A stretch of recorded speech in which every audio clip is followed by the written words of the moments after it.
Okay, you're a trader, so do you advocate active investing and trading over a passive investment strategy?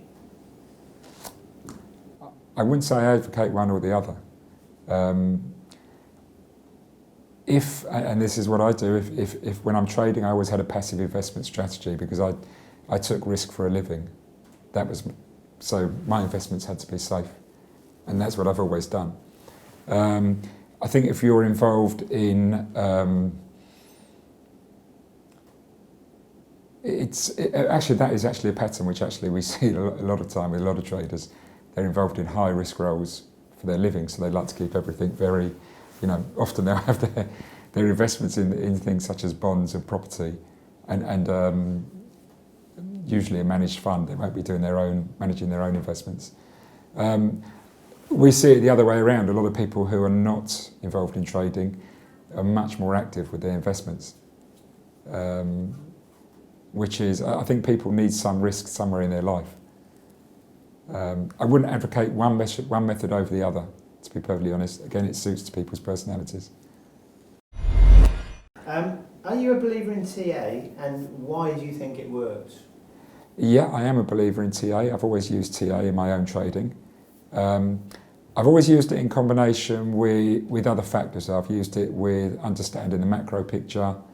I've used it with my own feel for the market, what some people might call tape reading. And I've used it with my own sort of analysis of the sort of macro and fundamentals. Everyone does it differently. Some people don't believe in TA at all. They're just fundamental, they're macro, they're gut. Everyone finds what works for them. I really like TA. I think it was one of the edges I got in the market. It enabled me to identify high risk reward trades, favourable setups. If I could look back to most of my trades, there was an element of all four aspects: fundamental, gut feel, macro understanding and technical analysis. Technical analysis, probably timing-wise, gave me that advantage. It probably told me how the market was set up, how the market was positioned. Can you remember when you got into it?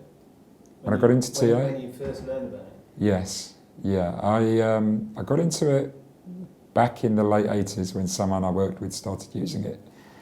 My first question was, what's this mumbo jumbo with all these crazy lines? And I looked at it a little bit, but I didn't really understand it, or it didn't seem natural to me. And then at my next job, which was working for Credit Suisse, and I was trading the markets there, trading bond markets and rates markets, and we had a very good technical analysis there.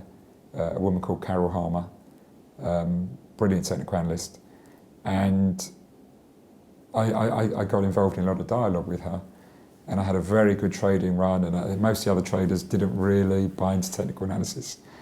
And for a period I sort of was the outstanding trader amongst that group, and I was really following a lot of her recommendations. So my interest in it and in trading psychology, because she also believed in the psychological setup of the market, really started to move forward from there. Mentor? The mental aspects, but also understanding the market. Mentor, was she a bit of a mentor to you? You mentioned mentoring earlier. I wouldn't say she was a mentor, no, but she was someone that I had a lot of time for, and I engaged in a lot of dialogue, and I was open to ideas, and I was fascinated because some of her calls were fantastic, and if she had been a trader, she'd have been outperforming everyone there with regard to her calls. So it was a fascinating insight to me, an introduction to the world of technical analysis. So technical analysis equals behavioural finance. Do you agree, disagree? What do you think? I actually did that as a presentation a couple of years ago to the Society of Technical Analysts.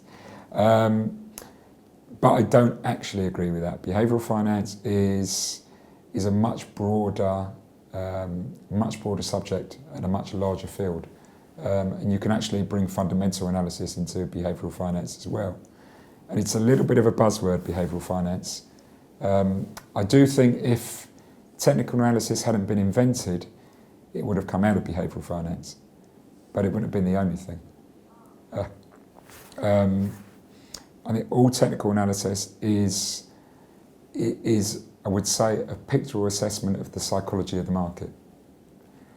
But ironically enough, most people's fundamental analysis also depends on how the market is set up.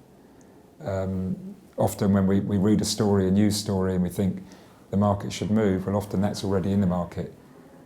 So a lot of people I know who use fundamental analysis and don't use technical analysis, but they'll talk about the psychology of the market, and they talk about how it's structured, whether it's overbought, whether it's oversold. They'll bring the words into their language. Fundamental analysis obviously is very different, but I don't think technical analysis is behavioural finance.